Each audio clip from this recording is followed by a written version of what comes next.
বাংলার প্রতিটি জনতা ৭১-২৬কে দেখেছে, নতুন প্রজন্ম যেভাবে গর্জে উঠেছে, বাংলাদেশে আর কোন কৃষির সরকার তার মাথা উঁচু করে দাঁড়াতে পারবে না।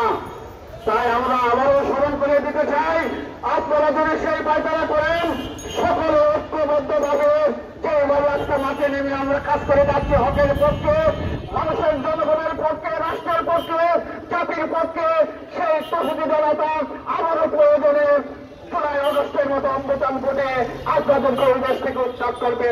আসুন আজকের এই বিক্ষোভ মিছিলে সকলে স্বতঃস্ফূর্তভাবে অংশগ্রহণ করে আমরা জানান দিতে চাই, যতক্ষণ না এই আওয়ামী লীগ ফ্যাসিস্টকে নিষিদ্ধ না করা হবে ততক্ষণ পর্যন্ত আমরা রাজপথ ছাড়ব না।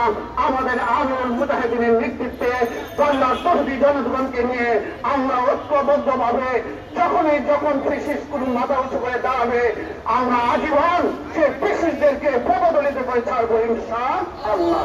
আসসালামু আলাইকুম ওয়া রাহমাতুল্লাহ। সমাবেশের সম্মানিত সভাপতি, প্রধান অতিথি, বিশেষ অতিথি, সংগ্রামী সাথী বন্ধুগণ, আপনারা জানেন যে এই রৌদ্রের মধ্যে, প্রখর রৌদ্রের মধ্যে উত্তপ্ত পরিস্থিতির মোকাবেলা আমরা কেন দাঁড়িয়েছি। এই আওয়ামী দুঃশাসনের 16 বছরের যে ইতিহাস, ইসলাম বিরোধী কর্মকাণ্ড, আল্লাহর উপরে করোনা আত্মবিশ্বাস মুছে দেওয়া, গুণ এবং খুন করা, জাতীয়ভাবে এই দেশে ওলামায়ে কেরামকে আমাদেরকে ছাত্রছাত্রের যে হামলা এবং গণহত্যা, এই গণহত্যা আপনাদের সামনে দৃশ্যমান। আওয়ামী লীগের কুকর্মের চিত্র সারা দেশবাসীর কাছে আজকে পরিষ্কার। কাজেই আমরা বলতে চাই যে এই ফ্যাসিস্ট সরকারের মাধ্যমে এই 16 বছর এই দেশের জনগণ নিষ্পেষিত হয়েছে, ভোট থেকে বঞ্চিত হয়েছে, গণহত্যা পরিচালনা করছে, গুম করছে, খুন করছে, তাদেরকে আর 15 বড় এই দেশে প্রতিষ্ঠিত হতে দিতে পারি না। কিন্তু একটা গোষ্ঠী তাদের সাথে হাত নিয়ে আবার সেই ফ্যাসিস্ট ভাবে ক্ষমতায় আসতে চায়।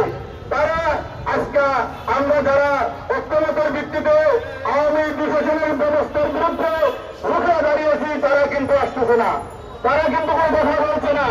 তারা এই আওয়ামী লীগকে আরো আর প্রতিষ্ঠিত করতে চায়, কারণ তারাও আওয়ামী লীগের অপরনাম আর একটা শক্তি। সুতরাং আমরা সজাগ থাকবো, সতর্ক থাকবো। এই ফ্যাসিস্ট সরকারের বিরুদ্ধে আমাদের রুখে দাঁড়াতে হবে। এই আওয়ামী লীগের গুন্ডা দণ্ডাদের বিচার না হওয়া পর্যন্ত আমরা কোনদিন ঘরে ফিরবো না, ঠিক কিনা? সেখানে মূল্যায়নের বিচার করে আমাদের ঘরে ফিরতে হবে।